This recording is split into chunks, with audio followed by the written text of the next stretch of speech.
Hello student, this is Rohit और आप मेरे साथ जुड़े हुए हैं एडुग्राउंड पे, राइट। तो कैसे हैं आप लोग? आई होप आप सभी अच्छे होंगे। This is not to be a good thing, but I want to be telling about this type of things, right. So now we are talking about chapter number second, जिसका नाम what is the name of chapter number second. Chapter number second कैसे जा रहे हैं यार master? मेरे को एक बार बता, चैप्टर नंबर कैसे? अरे मतलब इसमें जब अपन फिजियोग्राफी में पढ़ते हैं ना, तो सर फिजियोग्राफी में फर्स्ट चैप्टर अपन ड्रेनेज सिस्टम, देन फिर फिजियोग्राफी पढ़ते हैं, ये वाले सिस्टम पढ़ते हैं। तो क्लास 11 की ज्योग्राफी में सर ये आ गया स्ट्रक्चर एंड फिजियोग्राफी। स्टार्ट करें स्ट्रक्चर एंड फिजियोग्राफी। बोल मेरे यानी रोहित के साथ फटाफट से स्टार्ट करते हैं। चलो आ जाओ आ जाओ आ जाओ आ जाओ। नाउ इंट्रोडक्शन क्या होता है? देखो फिजियोग्राफी में बेसिकली अपन कुछ नहीं करने वाले, मैं एक बार फिर आपको समझा देता हूँ। देखो मैं एक चीज दिखा देता हूँ आप लोगों को, दिस इज वन या सो ये एक बार आप लेके आना, इसके बिना आप नहीं पढ़ पाएंगे। मैं आपको फिर से बता रहा हूं, स्टूडेंट एटलस करके ऑक्सफोर्ड की बुक आती है, ये आप लेके आएंगे और इसमें एक एक मैप आप खोल के देखेंगे जो जो मैं आपको बताऊंगा। First thing. दूसरी चीज क्या होती है सर, आप लोगों को समझ में आना चाहिए, आप लोगों को समझ में आना चाहिए कि मास्टर क्या समझा रहा है क्या नहीं समझा रहा है, वो मैप के थ्रू ही आएगा। यदि आप मैप समझ में आ गया तो आई होप आपको एक पॉइंट बाहर से नहीं आने वाला है। मेरी बात ध्यान से सुनना, ठीक है। तो बस यही देख रहा था कि वीडियो स्टार्ट हो गया ना, एक तो अपन रिकॉर्ड कर ले। मेरे साथ ऐसा हुआ है, जैसे मैंने आप लोगों को बताया कि एक दो पार्ट में ऐसा हुआ है कि वीडियो में रिकॉर्ड करता ही जा रहा हूं लेकिन उधर रिकॉर्ड ही नहीं हो रहा। तो वो फिर क्या है ना सर, टाइम भी वेस्ट होता है, फिर जो एनर्जी से पढ़ा पाते हैं ना वो पढ़ा नहीं पाते सर। फिर दोबारा वो ऐसे थोड़ा सा डल डल सा फील होता है, तो फिर वैसा काम अपन को करना नहीं है, अपन को पढ़ना है तो शानदार। चलो आ जाओ। इंट्रोडक्शन सर, मैप बिना नहीं आएगा समझने में। Introduction. So the earth is approximately 460 million years ago. Sir 460 million years अगो।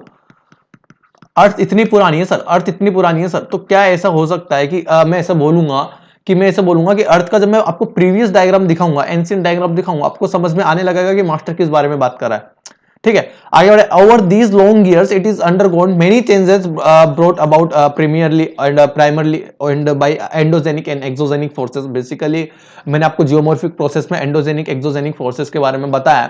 तो मैं ऐसे बता सकता हूं कि सर यदि 460 मिलियन ईयर्स लगे इसको बनने में, 460 मिलियन का मतलब समझ पा रहे हो आप, तकरीबन 460 इज मल्टीप्लाई बाय इतना इंटू 1 लाख, तकरीबन इतना इतना साल लगे हैं।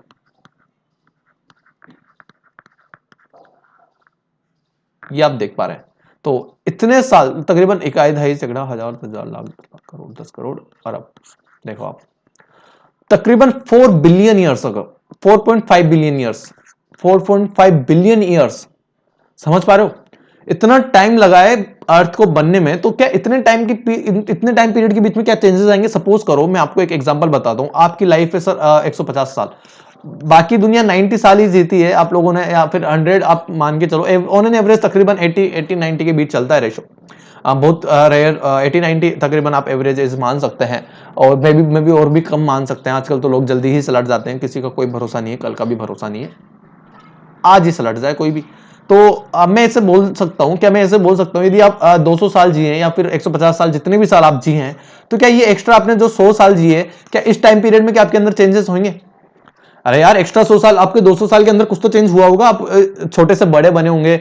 अब बड़े से फिर क्या आप और भी यंग रहे होंगे, ज्यादा टाइम तक के लिए यंग रहे होंगे। ऐसा थोड़ी ना कि 100 साल में बूढ़े हो गए फिर आगे 100 साल से लेके नेक्स्ट 100 साल तक आप बूढ़े रहे, ऐसा नहीं होता सर। यदि आप 200 साल तक का आपका टाइम पीरियड है ना सर जीने का, तो आप तकरीबन भी नहीं तो 15 साल की उम्र तक बड़े हो रहे होंगे। फिर उसके बाद वयस्क की जो उम्र रही होगी वो 40-50 साल तक रही होगी। फिर उसके बाद आप थोड़े से शादीशुदा लायक हुए होंगे। तो वैसे टाइम पीरियड की मैं बात बता रहा हूं कि क्या ऐसा बोल सकता हूं कि यदि इतना टाइम पीरियड रहा 460 मिलियन ईयर्स, तो क्या मैं अर्थ में चेंजेस आए होंगे? ठीक है। अब एंडोजेनिक और एक्सोजेनिक फोर्सेस, और जो भी चेंजेस आए हैं वो सर एंडोजेनिक एक्सोजेनिक फोर्स के कारण आया, ठीक है। These force have played a significant role in giving shape to various surface and sub surface features of the earth. Sir earth के जो फीचर्स है सर, उनके लिए जो मेन जो रोल, जो सिग्निफिकेंट रोल जो प्रोवाइड करवाते हैं सर, वो यही है, वो endogenic and exogenic force he provide करवाते हैं। जरा मेरी बात ध्यान से सुनना यहाँ पर। तो अर्थ की जितनी भी शेप में चेंजेस आए हैं, क्या आज जो भी आज सिग्निफिकेंट रोल हो रहा है अर्थ का, और जितने भी मैप वगैरह भारत का सिग्निफिकेंट रोल हो रहा है, वो क्या अर्थ की वजह से ही आया है सर? वो क्या इन फोर्सेस की वजह से ही आया है? मैं ऐसा बोल सकता हूं। लेकिन the earth plate with the south of the equator million years ago was the much larger in the size of Australian plate was a part of it.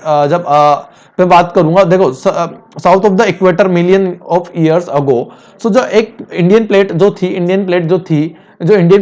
थी, जो साउथ की जो इंडियन प्लेट थी सर, वो बहुत बड़ी थी sir. पहले इंडियन प्लेट का सर बहुत बड़ा विशाल भाग था, जिसमें सर ऑस्ट्रेलियन प्लेट भी आती थी, जिसके अंदर ऑस्ट्रेलियन प्लेट भी आती थी। जब मैं बात करूंगा over millions of years this plate broke into the many parts, जैसे जैसे साल गुजरते गए ये टूटती गई और ऑस्ट्रेलियन प्लेट अलग मूव हो गई। अभी जैसे मैं बात करूंगा, भारत सर ऐसा है, ऐसा भारत है, मेरा प्यारा भारत ऐसा है सर, ऐसा समझ लो आप। मैं ऐसे मैं, अरे यार ये गलत बन गया। अब मैं प्यारा भारत ऐसा है, और जरा सा ये यहाँ पे जाके फिर ये ऐसे जाके ऐसे ऐसे है, ये ऐसे जाके हैं। तो अब मैं ऐसे प्यारा भारत है, यहां पर सर कहीं यहाँ पर कहीं ऑस्ट्रेलिया एग्जिस्ट करता है, यहाँ पर यही सर इंडोनेशिया सुमात्रा जावा बाली वगैरह की जगह आ जाती है, सिंगापुर वगैरह, मलेशिया। सो ये जो जगह है ये पहले इंडिया का ही पार्ट हुआ करता था। यहाँ पर मैं आपको फोटो दिखाना भूल गया, शायद डाला हुआ या नहीं डाला हुआ, आई डोंट नो, शायद नहीं डाला है, शायद नहीं डाला है, मैं फोटो डालना भूल गया कि शायद कॉपीराइट होगा मैं भी फोटो पे। तो उस टाइम सर ऐसे था। अब ये प्लेट सर ये, अरे यार ये कहाँ मार्क लग गया। तो सर ऐसे था। अब मैं एक बात बताऊं, यदि ये इंडिया है, यहाँ पर ये ऑस्ट्रेलिया है, ये इंडिया है, ये अलग हो गया तो सर किधर की तरफ खिसक गया, towards the south east direction. Sir south east direction में खिसक गया, प्रॉपर साउथ में भी नहीं है, प्रॉपर ईस्ट में भी नहीं है सर, साउथ ईस्ट डायरेक्शन में खिसक गया। And the India plate to the north, India किधर की तरफ खिसक गया सर, नॉर्थ की तरफ खिसक गया, इंडिया ऊपर की तरफ खिसक गया। अरे बोल, हाँ की नाम है, अरे बोल। This northward movement of the Indian plate is still continuing. जैसे अभी जैसे इंडिया नॉर्थ की तरफ शिफ्ट हुआ इतने सालों में, लेकिन ये नॉर्थ की तरफ शिफ्ट अभी भी चलता जा रहा है। आपको लगेगा अरे यार मास्टर मेरे को तो पावड़ा हो रहा है कि मैं तो जहां का जाई हूं। यदि मैं एक मैं जैसे इंदौर में रहता हूं, एक जगह का नाम है इंदौर। अब मैं जैसे इंदौर का रहता हूं एमपी के अंदर, अब मैं बोलूंगा सर मेरा मास्टर यहाँ पर मेरा घर बना हुआ है, मेरा प्यारा घर, या फिर ऐसे समझ के चलिए आप, ऐसे झोपड़ी मान के चलिए, जरा बुरा मत मानना, ये ऐसा कोई घर है, ये एक ऐसा मेरा घर है, नहीं यार ये तो झोपड़ी नहीं बना।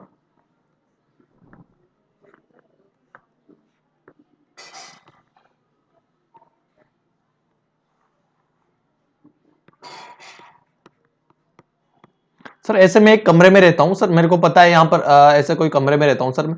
अब मेरा तो सर ये कमरा सर शिफ्ट ही नहीं हो रहा जहां का चाहिए।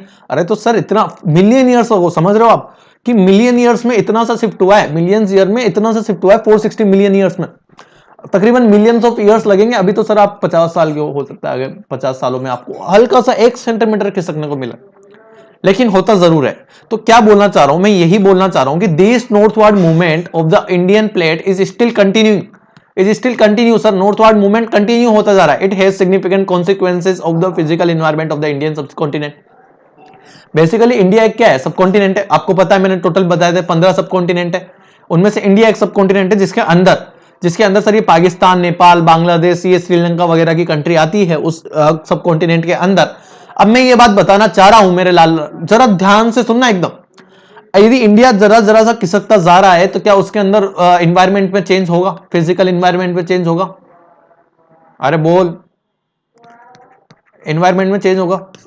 अब जब एनवायरनमेंट में चेंज होगा, जब नॉर्दर्न डायरेक्शन में खिसकने के कारण इंडिया के धीरे धीरे तो क्या अपन उनके कॉन्सिक्वेंसेस देख सकते हैं? बिल्कुल देख सकते हैं सर, बिल्कुल देख सकते हैं। अरे मास्टर ये बात तो मेरे को आगे समझने में, जरा नई बात बता, मैं बोल रहा हूं नई बात सुनो। It is primarily through the interplay of these endogenic and exogenic forces, or lateral movement of the plates of the present geological structures and the geomorphic process active on the Indian subcontinent came into the existence. ये बताना चाह रहा हूं, नई बात सुनो। अब बोल रहे हो मास्टर नई बात तो बता दे, मैं बोल रहा हूं भाई बता रहा हूं, जरा थावस रखो। मैं ये बोलना चाह रहा हूं कि जरा एंडोजेनिक और एक्सोजेनिक फोर्स जो अप्लाई हुए, तो क्या वो पूरे वर्ल्ड पे अप्लाई होंगे? तो क्या वो इंडिया की प्लेट पे भी, इंडियन प्लेट पे भी अप्लाई होंगे, इंडियन सरफेस पे भी अप्लाई होंगे? अरे मेरी बात सुनो, अब इंडियन प्लेट पे अप्लाई होंगे, इंडियन सरफेस पे अप्लाई होंगे, तो geological structure and geomorphic process में सर कुछ ना कुछ मेरे को चेंजेस दिखेंगे। अरे बोल, लेटरल मूवमेंट दिखेंगे, lateral movement of the plates that the present geological structures and the geographical geomorphological process में मेरे को चेंजेस दिखेंगे। इसके बाद मेरे को समझ में आ गया सर जियोमॉर्फिक प्रोसेस क्या होता है, मैंने बता चुका हूं जियोमॉर्फिक प्रोसेस क्या होता है, मैं इसकी क्लासेस ले चुका हूं। एक्सोजेनिक की बात करूंगा, एंडोजेनिक बात करूंगा। दो टाइप के फोर्सेस होते हैं एंडोजेनिक फोर्सेस में बात करूंगा। जरा एक्सोजेनिक फोर्स पहले सुन लो, बहुत इजी है। एक्सोजेनिक फोर्स में सर वेदरिंग एक तो पॉइंट आता है और एक आता है इरोजन। इरोजन कैसे होगा सर? आइस के through, river water, sea, wind, underground water. Weather में sir physical weather, chemical weather, biological weather, ये आपको सबको पता है। एंडोजेनिक फोर्स के बारे में बात करूंगा जरा। एंडोजेनिक फोर्स सर, एंडोजेनिक जो इंटरनल पृथ्वी के अंदर की तरफ होता है सर, डायस्ट्रोफिज्म एंड सडन कैसे सर? अर्थक्वेक और वोल्केनो सडन होते हैं सर। अर्थक्वेक और वोल्केनो का कोई एग्जैक्ट टाइम नहीं होता सर, कब आएंगे किसी को पता नहीं है सर, कभी भी आ सकते हैं। सडन पॉसिबिलिटीज है सर। डायस्ट्रोफिज्म में क्या होता है सर? एपिऑर्गेनिक और ऑर्गेनिक, ओरोजेनिक, एपिऑर्गेनिक और orogenic. Is it clear? Epeirogenic में सर अपवर्ड डाउनवर्ड में होता है, एपिऑर्गेनिक में सर अपवर्ड और डाउनवर्ड में होता है, और ओरियोजेनिक में टेंशन और कंप्रेशन होता है। Is it clear? आगे बढ़ो। Based on the variation in its geological structures and formation, India can be divided into 3 geological divisions. कौन कौन से सर 3 geological division कौन कौन से? मास्टर मुझे बता दे।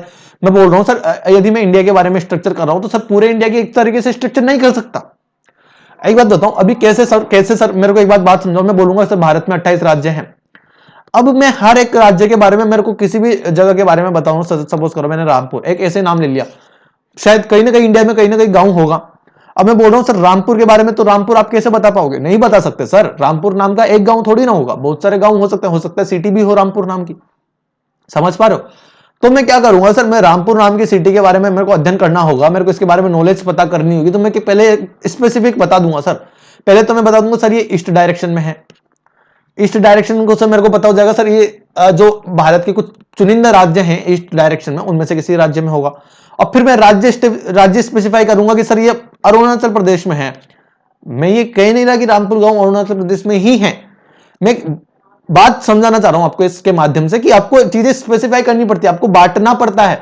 मैंने बांटे 28 राज्यों में से, मैंने बोला आंध्र प्रदेश में होगा, और आंध्र प्रदेश के अंदर फिर मेरे को जिला डिफाइन करना पड़ेगा सर कि इस जिले के अंदर हो सकता है रामपुर, कि मैं बताऊंगा कि सर इस जिले के अंदर है रामपुर। अरे बोल सेम इसी तरह। अब इंडिया को मेरे को जियोलॉजिकल स्ट्रक्चर समझने के लिए जियोलॉजिकल डिवीजन करने पड़े सर 3 प्रकार के। सर कैसे सर? पहला किया मैंने पेनिनसुलर ब्लॉक, दूसरा किया हिमालयन पेनिनसुलर माउंटेन्स के बारे में, और तीसरा किया sir Indo Ganga Brahmaputra plain. मैं आपको एक चीज बता दूं यहां से, वो चीज मैं आगे भी बताऊंगा। ये माउंटेन्स होते हैं, माउंटेन सर फर्स्ट स्टेज होती है किसी भी जगह की, माउंटेन फर्स्ट स्टेज होती है। मैं आपको फिर से समझा देता हूं, जरा मैं एक बार इनको मिटा के समझा रहा हूं।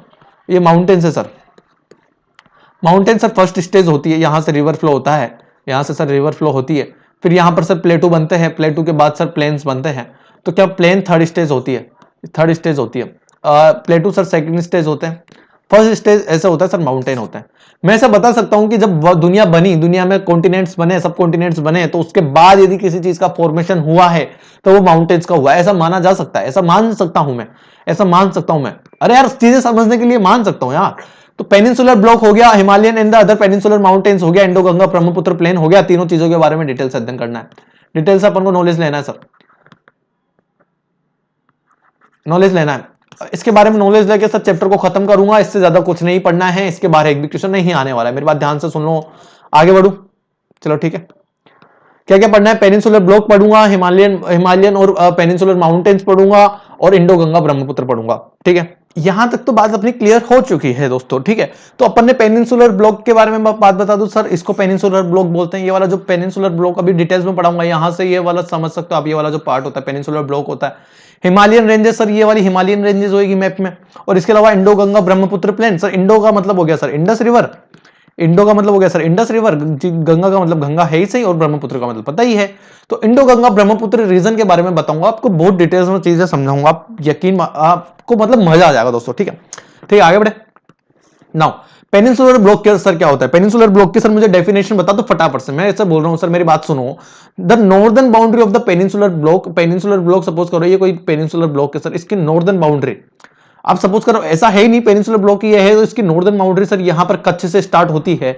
ये जो गुजरात का रीजन है सर, ये जो गुजरात का रीजन है, यहां पर मैं जरा सा मैं बताना चाहूंगा, ये गुजरात का जो रीजन है, जरा सा एक बार मैं मैप को फिर से बना देता हूं। जरा सा सपोज करो जैसे ये गुजरात का रीजन है, ये ऐसे गुजरात का रीजन है सर।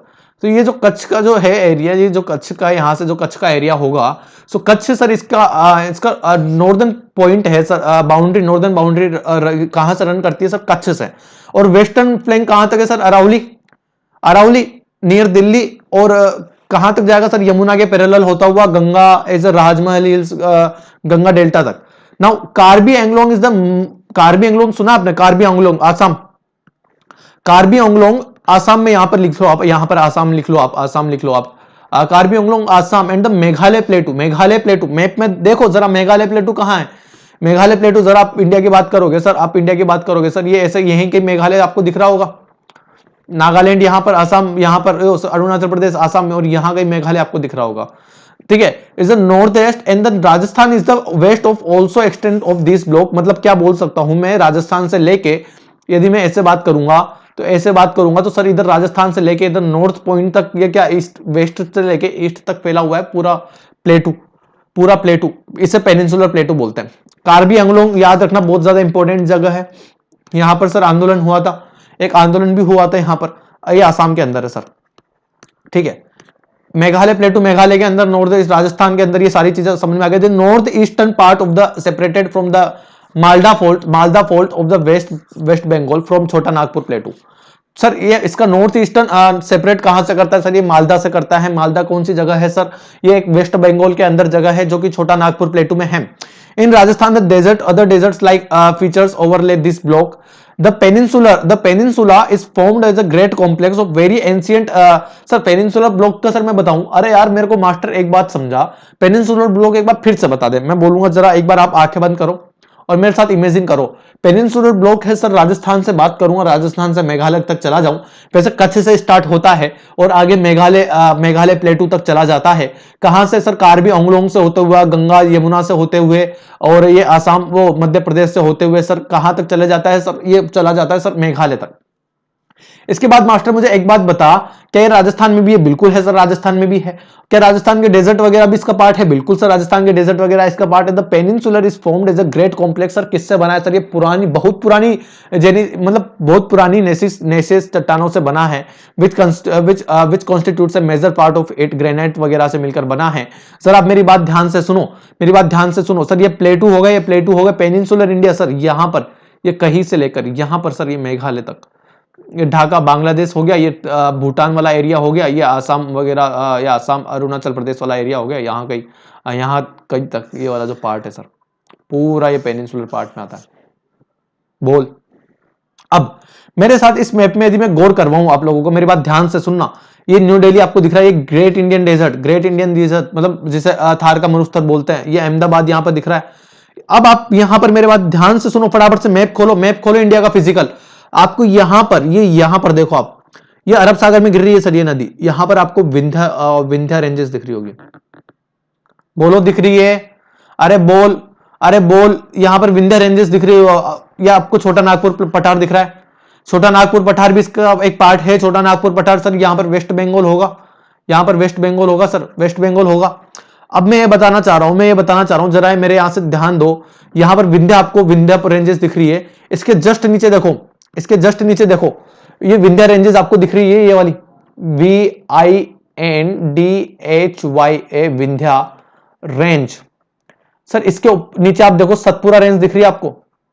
तो क्या इसके बीच में से जो ये रिवर निकल के जा रही है, क्या मैं इसको कौन सी रिवर बोल दूंगा सर? इसको नर्मदा रिवर बोल दूंगा। बहुत ज्यादा important, triple star, fantastic, super duper hit question. Narmada river किन दो पहाड़ियों के बीच में बहती है? नर्मदा रिवर किन दो माउंटेन्स के बीच में फ्लो करती है? माउंटेन रेंजेस के बीच में फ्लो करती है। तो सर आपका आंसर क्या आ जाएगा? आपका आंसर आ जाएगा सर विंध्या और सतपुरा के बीच में, विंध्या और सतपुरा के बीच में। अब मैं ऐसे पूछ लूं सर, नर्मदा रिवर जो फ्लो करती है, नर्मदा रिवर के जो नॉर्थ माउंटेन है, नर्मदा रिवर का जो नॉर्दर्न माउंटेन है वो क्या विंध्या रेंज हो जाएगा? और नर्मदा रिवर का जो सदर्न माउंटेन हो जाएगा, वो क्या सतपुरा माउंटेन हो जाएगा? बिल्कुल सर, सतपुरा माउंटेन रेंज हो जाएगी। क्या नर्मदा रिफ्ट वैली इन्हीं के बीच में है? बिल्कुल सर। कहां से निकलती है सर? अमरकंटक की पहाड़ी, यहां पर महादेव की पहाड़ी अमरकंटक से होकर निकलती है। इसके बाद आप यहां पर आओ मेरे साथ, ये आपको हिमालय दिख रहा होगा, फिर इसके बाद ये आपको काठमांडू, यहां पर आपको नेपाल, यहां पर आपको गंगा प्लेन, देखो जरा गंगा प्लेन दिख रहा है, जरा आपको गंगा प्लेन दिख रहा है सर? मेरे मास्टर मेरी बात सुन, गंगा प्लेन दिख रहा है आपको? ये गंगा प्लेन दिख रहा है आपको गंगा प्लेन दिख रहा होगा। इसके बाद ये सर डेक्कन प्लेटू, नागपुर, छोटा नागपुर सर, छोटा नागपुर प्लेटू। इसके बाद सर आप यहाँ कोरोमंडल कोस्ट। यदि आपको यहाँ पे ईस्टर्न कोस्ट पूछ लेगा, ईस्टर्न कोस्ट को क्या नाम देते हैं सर? तो कोरोमंडल है। लिखो जरा मेरे साथ, कोरोमंडल लिखो। मैप में दिख रहा है आपको कोरोमंडल, मैप में दिख रहा है आपको कोरोमंडल। अब इसी को यदि मैं वेस्टर्न साइड में मैं कोरोमंडल बोल रहा हूं, ईस्टर्न साइड में क्या बोलूंगा सर? सॉरी, ईस्टर्न साइड में कोरोमंडल बोल रहा हूं मैं, वेस्टर्न साइड में क्या बोलूंगा सर? मालाबार। अरे बोल, Malabar Malabar Malabar, triple star fantastic, इनको लगा दो। अब यहां पर ये हो गए sir gulf of Mannar, Mannar की खाड़ी, मन्नार की खाड़ी। अब मुझे एक बात बता सर मास्टर, मैंने तो खंबात की खाड़ी का नाम भी सुना, जरा यहां पर देखो मैप में दिख रही होगी खंबात की खाड़ी। अरे जरा दिखो, खंबात की खाड़ी दिख रही होगी, ठीक है, खंबात की खाड़ी दिख रही होगी आपको यहां पर। तो सर ये वाला जो जैसे आपने यहां पर सर कोरोमंडल तट बताया, यहां पे आपको मालाबार कोस्ट बताया, कोरोमंडल कोस्ट बताया, तो इस कोस्ट का नाम क्या हो गया सर? जरा कोंकण कोस्ट देखो, दिख रहा होगा मैप में, कोंकण कोस्ट मैप में दिख रहा होगा, फिजिकल मैप में खोल के देखो जरा, कोंकण कोस्ट दिख रहा है? यहां पर नहीं दिख रहा। हाँ कि नाम में बोल, अरे मास्टर बोल, अरे बोलो सर। अरे नहीं आया यार, मास्टर मास्टर तो बोल ही रहा है यार कब से। छोटा नागपुर लगाया आपने, यहां पर ढाका, यहां पर मेघालय, ये सर ये प्लेटू हो गया, ये ईस्टर्न घाट जरा देखो आप, ये ईस्टर्न घाट देखो जरा आप, मैं एक बार हाईलाइट कर देता हूं आप लोगों के लिए सर, आप लोगों को ऐसे समझ में नहीं आएगा। ये ईस्टर्न घाट दिखाई दे रहा है, ये वेस्टर्न घाट दिखाई दे रहा है, जरा मेरी बात ध्यान से सुनो। ये क्या आपको यहां पर मालाबार तट दिखाई दे रहा है? जरा इसको अलग कलर से लगा दिया जाए मालाबार तट को, जरा मेरी बात ध्यान से सुनो। ये आपको मालाबार तट दिखाई दे रहा है, यहां पर आपको कोरोमंडल भी दिखाई दे रहा होगा, ठीक है, ये दोनों चीजें दिखाई दे गई। इसके बाद में एक चीज और बताऊं आप लोगों को, जरा मेरी बात ध्यान से सुनना। ये चीज लगाने के बाद सर आपको यहां पर आपको विंध्या रेंजेस और ये सतपुरा रेंजेस, विंध्या रेंज और सतपुरा रेंज समझ में आनी चाहिए। उसके बाद जरा मेरी बात ध्यान से सुनो, फिर से मास्टर, फिर से मेरे को नई बात बता। ये दक्कन प्लेटू, ये Deccan plateau sir, Deccan plateau, Deccan plateau आ गया समझने में? अब मैं ये दक्कन प्लेटू आपको समझने में आ गया होगा, तो जरा मैं अब रिवर के बारे में आप लोगों को बता दूं। ये दक्कन प्लेटू और छोटा नागपुर प्लेटू ये भी लगा लो सर साथ के साथ, छोटा नागपुर प्लेटू। इसके आगे बढ़े, आगे बढ़े जरा सा, मैं इंक को चेंज करके यहां पर सर ये आओ, Ganga plain, Ganga plain sir, यहां पर कई ब्रह्मपुत्र रिवर फ्लो कर रही है, तो यहां पर कई ब्रह्मपुत्र रिवर फ्लो कर रही है, तो ब्रह्मपुत्र प्लेन मिलकर बनाएंगे। ये सतलुज रिवर जरा देखो आप मेरे साथ, सतलुज रिवर ये आगे जाके कहां पर मिल रही है सर? ये Indus plain, Indus plain, triple star fantastic, समझ में आ रहा है आपको ये इंडस प्लेन? सर आप मेरी बात ध्यान से सुनो, ये आप लोगों को यहां पर इंडस प्लेन मैंने बताया, ये आपको गंगा प्लेन मैंने बताया, यहां पर ट्रिपल स्टार लगा लो, इंडस प्लेन पे भी स्टार लगा लो। अब गंगा प्लेन, स्टार प्लेन और यहां पर ब्रह्मपुत्र प्लेन में आपको बता चुका हूं, क्या ये एक पार्ट क्लियर हो गया? पेनिनसुलर पार्ट में आपको बता चुका हूं। और क्या अब मैं आपको हिमालयन रेंजेस दिखाऊं? जरा मेरे साथ ध्यान से देखो दोस्तों, हिमालय रेंज में आपको दिखाऊं, जरा मेरे साथ कलर देखेंगे। और यहां पर मैं एक थोड़ा सा डार्क कलर में आप लोगों के लिए लगा देता हूं, हिमालय का कौन से, इस कलर से लगा देता हूं। ये जरा आप देखो मेरे साथ, ये हिमालयन रेंजेस आपको, ये आप लोगों को हिमालयन रेंजेस दिखाई दे रही होगी सर, ये पूरी हिमालयन रेंजेस नेपाल से होते हुए। अब मेरे को एक बात बताओ, मेरे को एक बात बताओ, यहां पर ये चीज समझ में आ गई मास्टर? मुझे अब नदियों के नाम बता दे, मैं बोलूंगा सर ये गोदावरी, गोदावरी दिख रही है आपको, ये कृष्णा दिख रही है, महानदी दिख रही है आपको? अरे बोल, गोदावरी कृष्णा महानदी वगैरह दिख गई, तो क्या नर्मदा आपको ये बता ही दिया हूं मैं, कावेरी कहीं यहीं कहीं होगी नीचे की तरफ, कावेरी यहीं कहीं होगी सर, ये लो कावेरी।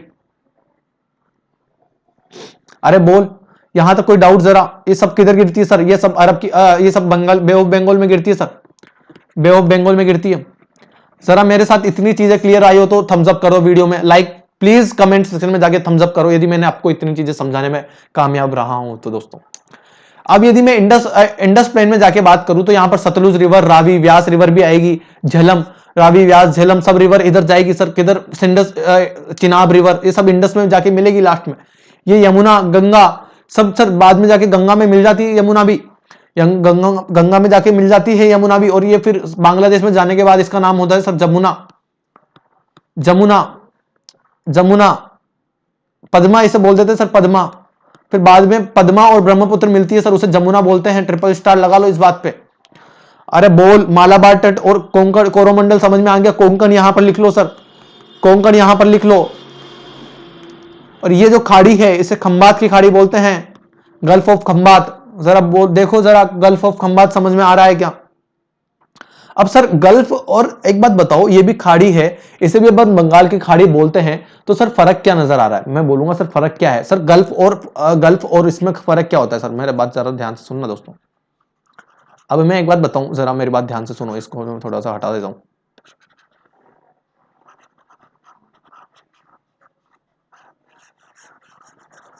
जरा मेरी बात ध्यान से सुनना। ठीक है, अब मैं एक बार पहले फिर से एक बार हाईलाइट कर देता हूं इस एरिया को। ये जो एरिया है गंगा प्लान हो गया। जरा मेरी बात ध्यान से सुनना।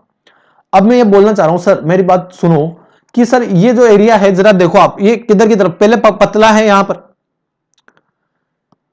और फिर ये सर फैल रहा है, ब्रॉड हो रहा है धीरे धीरे। अरे बोल, दैट कॉल्स सर खाड़ी, दैट कॉल्स बे। बे और गल्फ में क्या डिफरेंस होता है जरा देखो आप। ये सर ब्रॉड है, ब्रॉड है, सिकुड़ता जा रहा है, ठीक है। That call bay bay. I hope आपको ये चीज समझ में आ रही होगी। सर आगे बढ़े, चलो नाउ अब मेरी बात सुनो। As a part of the Indo Australian plate it has subjected to the various vertical movement and blocking faulting. So basically जब मैं बात करूंगा कि इंडो ऑस्ट्रेलियन प्लेट कुछ रहा होगा तो क्या इनके बीच में क्या ब्लॉक फॉर्मेशन होता होगा? बिल्कुल होता होगा। The rift valley of the Narmada बता चुका हूं मैं आपको, सतपुड़ा और विंध्याचल रेंजेस के बीच में। इसमें नॉर्थ साइड में बात करूंगा तो सर नॉर्थ साइड में विंध्या रेंजेस आ जाएगी, विंध्या रेंजेस आ जाएगी, और साउथ साइड में सर सतपुड़ा रेंज आ जाएगी। जरा इसमें बात समझ में आ रही होगी तो थम्स अप करो वीडियो में जाके। So the rift valley of the Narmada and the Tapi of Mahanadi at Satpura block mountains are some example of it. Sir Tapi and the Mahanadi and the Satpura block, जरा मेरी बात ध्यान से सुनो मास्टर, मुझे एक बात समझाइए, तूने मुझे एक बात समझाइए जरा, यहां से सुन। महानदी ये दिख रही है, महानदी, ये गोदावरी, ये तापी, तापी रिवर कहीं यहीं कहीं राजस्थान में फ्लो होती है और यहां पर जाके डिसअपियर हो जाती है। डिसअपियर क्यों सर? क्योंकि पानी सूख जाता है, पानी सूख जाता है। तापी रिवर, सतपुरा रेंजेस, यहां पर सतपुरा रेंजेस दिख रही है आपको, ये सब इसके पार्ट है सर।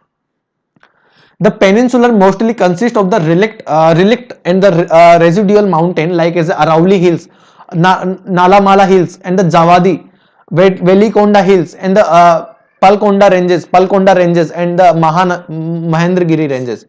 ये सर सब पेनिनसुलर, मोस्टली पेनिनसुलर इंडिया में ही है सर। ये सारी आपको अरावली हिल्स आ जाएगी सर, जो कि राजस्थान में है। नालामाला हिल्स आ जाएगी सर, जावेदी हिल्स आ जाएगी Andhra Pradesh, Velikonda, Palakonda ranges and the Mahendragiri ranges. The river valleys have the shadow with low gradients. Low gradients मतलब the river has are shallow with low gradients. जो शेलो वाटर वाली रिवर्स होती है सर उनकी ढलान कम होती है। आगे बढ़ूंगा जरा। Most of the east flowing rivers, जो ईस्ट डायरेक्शन में फ्लो करती है सर, ईस्ट डायरेक्शन में फ्लो करती है sir, before entering into the bay of Bengal, bay of Bengal के एंटर होने से पहले, the deltas formed by the Mahanadi, Krishna river and the Kaveri and the Godavari are important example. Sir ये डेल्टा बनाते हैं, triple star, fantastic, super duper hit लगा लो। मेरा पहला क्वेश्चन बन गया सर यहां से कि सर मुझे एक ऐसी नदियों के नाम बता दो जो डेल्टा बनाती है बे ऑफ बंगाल में। Question number 1, which rivers are form in a delta in bay of Bengal, in bay of Bengal. जरा मेरे साथ बोलेंगे सर, मेरे साथ बोलेंगे सर। महानदी, बिल्कुल सर महानदी बनाती है। कृष्णा, बिल्कुल सर कृष्णा बनाती है। कावेरी सर बिल्कुल बनाती है, और एंड द गोदावरी।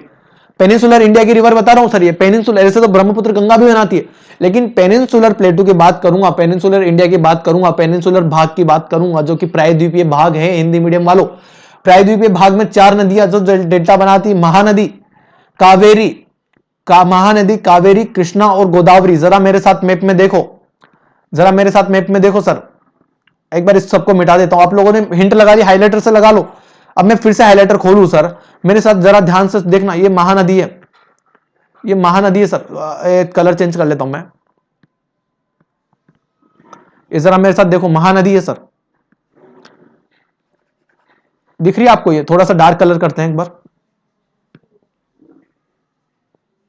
ये आओ, ये आप लोगों को महानदी दिख रही है?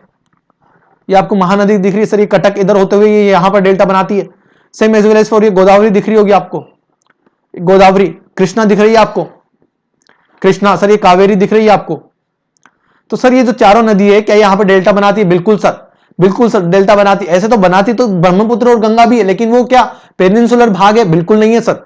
तो 4 नदियां जो पेनिनसुलर भाग जो कि नदियां डेल्टा बनाती है सर, महानदी लिखूंगा मैं, महानदी सर मैं लिखूंगा महानदी। स्पेलिंग में गलती हो जाए तो सर माफ करना प्लीज, मैं स्पेलिंग नहीं सिखा रहा हूं आपको, यहां पर आपको एक एग्जांपल बता रहा हूं सर। ये गोदावरी, जरा यहां पर मेरे साथ ध्यान से देखो, गोदावरी, गोदावरी। फिर इसके बाद मेरे साथ आ जाओ sir, Krishna, Krishna river. Krishna river पर आपको एक बात, नागार्जुन सागर श्रीशैलम, नागार्जुन सागर डैम, कृष्णा से आपको कैसे याद रखोगे सर? नागार्जुन सागर डैम आपके आगे काम आएगा, अभी भले ही काम नहीं आ रहा हो, लेकिन नागार्जुन सागर डैम, डैम कैसे याद रखोगे सर? नागार्जुन सागर बांध बना हुआ है सर कृष्णा नदी पर, क्योंकि कृष्ण भगवान ने अर्जुन को उपदेश दिए हुए थे। कृष्ण भगवान का संबंध किससे? अर्जुन से। तो नागार्जुन सागर ऐसा करके याद रख सकते हो। जरा मैं इसको मिटाना चाहूंगा, मैं जरा इसको मिटाना चाहूंगा, क्योंकि ये आपका काम का नहीं है, तो ये आप लोगों के काम का नहीं है। जरा मेरे साथ फिर से आओ, ये आओ, ठीक है। अब आगे बढ़ू। अब मैं ये बोलना चाह रहा हूं सर, कृष्णा हो गई, गोदावरी हो गई, महानदी हो गई, लास्ट बच रही है सर कावेरी। सो सर ये जितनी भी रिवर है, चारों रिवर, ये क्या पेनिनसुलर इंडिया में, पेनिनसुलर जो भाग है, प्रायद्वीपीय भाग है, चारों मोस्ट इंपोर्टेंट रिवर है जो कि भारत में बंगाल, बे ऑफ बंगाल में डेल्टा बनाती है सर। बे ऑफ बंगाल में क्या बनाती है सर? डेल्टा। डेल्टा कहां बनाती है सर? बे ऑफ बंगाल में। Is it clear? यहां तो कोई डाउट हो तो बोलो, आगे बढ़ू, ठीक है। नाउ इसके आगे आ जाओ। The peninsular mostly consist the Aravalli hills, ये सर ये बे ऑफ बंगाल में डेल्टा बनाती है, मैं आपको पढ़ा चुका हूं। The Himalayan and the other peninsular mountains. अब माउंटेन्स पे आ जाओ सर। प्रायद्वीपीय भाग की एक ब्रीफ इंट्रोडक्शन मैंने आपको दे दी, डिटेल्स में फिर पढ़ेंगे अपन। अब आप हिमालयन माउंटेन पे आ जाओ सर। हिमालयन माउंटेन सर कैसे? Himalayan along with the other peninsular mountains are young, weak and flexible in their geological structure unlike the rigid and the stable peninsular block। पानी जरा सा एक सेकंड के लिए जरा मेरी बात ध्यान से सुनना। जो पेनिनसुलर माउंटेन्स, जो हिमालयन माउंटेन्स होते हैं, these mountains are tectonic in origin, जो कि टेक्टोनिक होते हैं ओरिजिन के अंदर, dissected by fast flowing rivers with the youthful stages. Basically क्या होता है ना सर, देखो माउंटेन जहां पर होंगे ना सर, मैं एक एग्जांपल बताता हूं सर आपको, मेरी बात ध्यान से सुनना सर, मेरी बात ध्यान से सुनना सर। ये कोई माउंटेन है सर, अब ये माउंटेन है सर, अब ये माउंटेन है सर, इनकी ऊंचाई ज्यादा है, यहां से सर कोई रिवर निकलती है, क्योंकि तो इसका स्लोप ज्यादा है। स्लोप ज्यादा होगा तो सर इसकी स्पीड क्या होगी? स्पीड क्या होगी सर? इसकी ज्यादा होगी। तो क्या बोलना चाह रहा है? तो these mountains are tectonic in origin, origin tectonic, origin tectonic plate origin हुआ था हिमालय का। हिमालय का निर्माण सर कैसे हुआ सर? टेक्टोनिक प्लेट थ्योरम से। टेक्टोनिक, जरा मेरी बात ध्यान से सुनना सर, मेरी बात ध्यान से सुनना, एक बात मेरी बात ध्यान से सुनो। टेक्टोनिक सर, एक सेकंड जरा,